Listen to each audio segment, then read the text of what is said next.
Asus a sorti cet écran qui coûte 9000 €.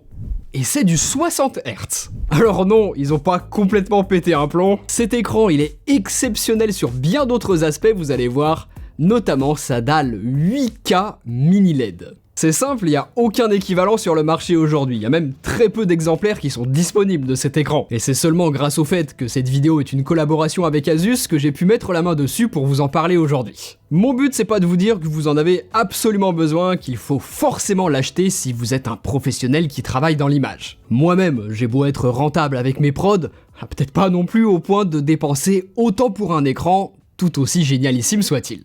Je vais vous expliquer comment vous allez pouvoir profiter de certaines caractéristiques de cet écran à des prix infiniment plus abordables. Et si vous faites partie des 1% de professionnels qui ont besoin de tout avoir à la fois, vous allez apprécier le fait qu'Asus a mis absolument tout ce dont on peut rêver dans cet écran lorsqu'on travaille des images. C'est tout simplement unique et ça méritait qu'on en parle. On a une dalle 8K. Moi, comme certaines de mes images sont filmées en 8K, ça me permet pour la première fois de voir le résultat en pleine définition. Et pour les photographes aussi, qui shootent avec des boîtiers avec un capteur très haute définition, c'est la même logique, ça permet de voir ces images avec un maximum de détails en pleine résolution. Moi, si certaines de mes images sont en 8K, la majorité de ce que je filme est en 6K. Donc en vrai, un moniteur 6K ça pourrait très bien me suffire, sauf que là, l'avantage que j'ai en utilisant cet écran 8K, c'est qu'il me permet d'afficher ma prévisualisation en pleine qualité, en 6K, et ça tout en ayant mes outils d'édition autour. C'est un confort supplémentaire par rapport à un écran 6K, je suis pas obligé de faire des allers-retours entre cette vue et le plein écran pour voir mes images en pleine définition. Donc aujourd'hui, la 8K, pour mon cas à moi, c'est surtout du confort vu que je filme assez peu en 8K, mais d'ici quelques années, si c'est une définition qui se généralise, eh bien je serai déjà prêt, j'ai l'écran qu'il faut, j'aurai pas besoin de penser à évoluer à ce niveau-là. Et pour tous ceux qui ont déjà la majorité de leur production filmée aujourd'hui en 8K, c'est encore plus pertinent. De toute façon, sur du 32 pouces, pour avoir une mise à l'échelle correcte sur macOS, il faut au minimum une dalle 6K pour avoir la densité de pixels suffisante. Donc si vous n'avez pas besoin de 8K, il n'y a pas tant d'options que ça non plus, puisque sur une dalle de 32 pouces, la 4K, la 5K, c'est pas suffisant. Si vous voulez vraiment l'affichage parfait des textes et de l'interface de macOS, la densité de pixels n'est pas suffisante, il faut une dalle 6K. Et à ce moment-là, moi, l'écran que je vous conseille, c'est celui-ci, il est excellent, c'est de la 6K, et je vous laisse sa référence dans la description de la vidéo. Par contre, ce que vous n'aurez sur aucun écran 6K, à part le Pro Display XDR d'Apple à plus de 6000 €, c'est du mini LED. Ici, non seulement on a plus que de la 6K avec de la 8K, mais on profite aussi de cette dalle mini LED juste exceptionnel sur une aussi grande taille d'écran, c'est extraordinaire à voir, vraiment. C'est ce combo 8K et mini LED qui fait que cet écran est unique aujourd'hui, et aussi pourquoi il coûte aussi cher. Je vous avais déjà montré que le mini LED par rapport à un rétro-éclairage complet de la dalle, ça donne des noirs bien plus profonds, mais sans non plus égaler ce que l'on peut obtenir avec de l'OLED, où là, chaque pixel est contrôlé individuellement. Moi j'ai l'habitude d'utiliser un écran d'ordinateur OLED, donc en passant sur celui-ci qui est en mini LED, tout aussi génial que le mini LED soit-il, je m'attendais quand même logiquement à ressentir une différence. Et en vrai, pas tant que ça. Franchement, si je connaissais pas cet écran et qu'on me disait que c'est de l'OLED, je pourrais presque le croire. Asus utilise une nouvelle technologie pour son mini LED qui se débarrasse quasiment de l'effet de halo que l'on peut avoir autour des éléments très blancs sur fond noir. De toute évidence, c'est efficace, et la différence avec l'OLED ne peut se voir qu'en mettant les deux dalles côte à côte dans le noir. Avec la pièce allumée, franchement, c'est presque imperceptible. Donc c'est incroyable à avoir sous les yeux de la 8K en mini LED, et le seul défaut entre guillemets de cette dalle, c'est que l'on est limité à du 60 Hz. Comme c'est un écran destiné au montage vidéo ou à du travail de photographe, de design, c'est pas un problème du tout. Sauf que moi, je l'utilise pas que pour ça.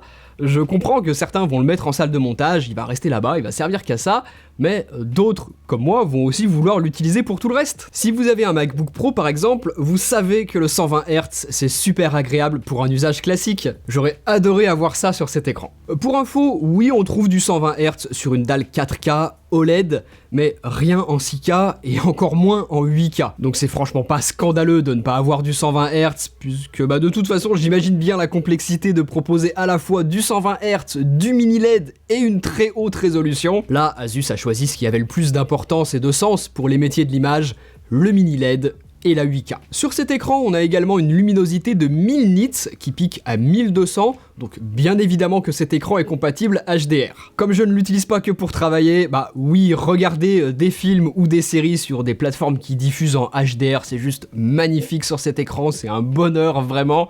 Mais par contre, je ne produis pas de contenu vidéo en HDR. En tout cas, moi, pour le style de vidéo que je fais, je trouve pas ça pertinent, j'aime pas le rendu. Par contre, en édition photo, là, oui, ça fait une énorme différence de faire le développement sur un écran HDR. Sur Lightroom, par exemple, avec un écran compatible, on peut exploiter beaucoup plus d'informations qu'en SDR. Des informations qui sont bien présentes dans le fichier RAW, mais qu'on ne voit pas sur un espace standard. Là, vous voyez, l'histogramme illustre très bien le range supplémentaire que l'on gagne en éditant en HDR. Donc si vous êtes photographe professionnel, avoir et travailler sur un écran HDR, moi je trouve ça important. Le Studio Display d'Apple n'est par exemple pas compatible, malheureusement. Pour avoir à la fois la densité de pixels suffisante pour une mise à l'échelle Retina sur Mac, plus la compatibilité HDR sur une dalle sur laquelle vous allez pouvoir avoir confiance en la fidélité des couleurs représentées, bah y a pas énormément de modèles. Je ne connais que celui que je vous teste aujourd'hui et le Pro Display XDR d'Apple, tous les deux en mini LED. C'est pour ça qu'il coûte super cher. Le mini LED en dalle 6K ou 8K, c'est vraiment pas donné. Et bah, si vous voulez faire l'impasse dessus, en dalle IPS LCD cette fois-ci, vous avez ces écrans Asus ProArt et Dell avec une dalle 6K sur 32 pouces, ou plus petit, cet écran 5K 27 pouces qui sera le plus abordable. Je vous laisse tous les liens juste en dessous dans la description de la vidéo si vous voulez regarder. Tous ces modèles que je peux vous conseiller là auront, comme mon écran 8K que j'utilise ici, un traitement anti-reflet. Asus, eux, appellent ça Lux Pixel, et j'ai constaté le même résultat que ce qu'ils expliquent sur leur fiche produit. Je vous avais expliqué lorsque j'ai testé le Studio Display d'Apple que j'aime pas le traitement mat de leur dalle. Là, la technologie d'Asus permet effectivement de réduire les reflets, mais tout en ne dégradant pas l'image. La finesse des textes et des détails sur les photos et les vidéos que l'on monte sont conservés, chose que je ne retrouvais pas forcément dans le traitement qu'offre Apple à ses écrans. Comme tous les écrans de la gamme ProArt d'Asus, ici le moniteur est calibré d'usine pour garantir une fidélité des couleurs à la pointe de ce que l'on attend pour travailler le plus précisément les couleurs.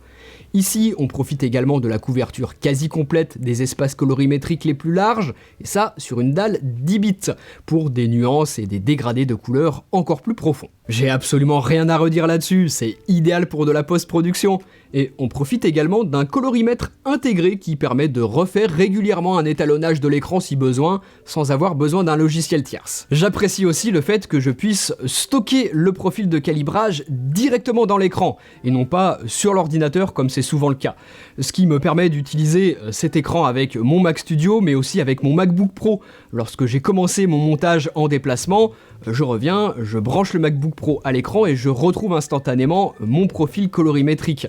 Ça, c'est super. Et enfin, pour les connectiques, bon, voilà, rien de particulier, c'est du grand classique, avec notamment la possibilité d'alimenter un ordinateur portable en 96 watts à travers le Thunderbolt 4 en branchant un seul câble.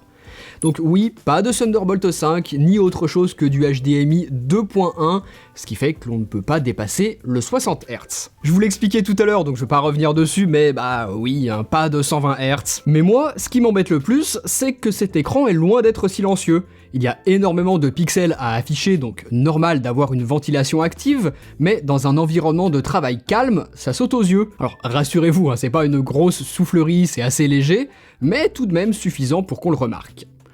Autre point, un design qui, disons-le, peut être un peu décevant. Asus sait pourtant faire des magnifiques écrans tout en aluminium dans un style très Apple. Donc bah c'est vrai que j'aurais bien aimé pouvoir retrouver ça aussi dans cet écran 8K. Je comprends bien qu'il est destiné à être utilisé en salle de montage et d'étalonnage, pas forcément en pleine lumière.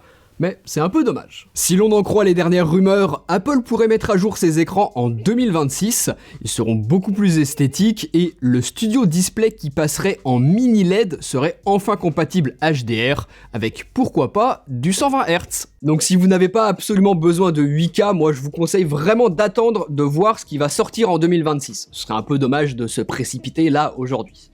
Par contre, si vous photographiez déjà et que vous filmez déjà en 8K, qu'il vous faut une dalle 8K, eh ben oui, cet écran Asus que je vous ai présenté aujourd'hui, il est incroyable et il coche toutes les cases ou presque. Celui-là, à mon avis, c'est pas demain la veille qu'un autre constructeur va proposer quelque chose d'équivalent, donc je vous laisse tous les liens en description de la vidéo si vous voulez vous renseigner. Et si vous avez un budget plus serré, allez voir cette vidéo dans laquelle je vous recommande notamment un excellent écran à un prix imbattable.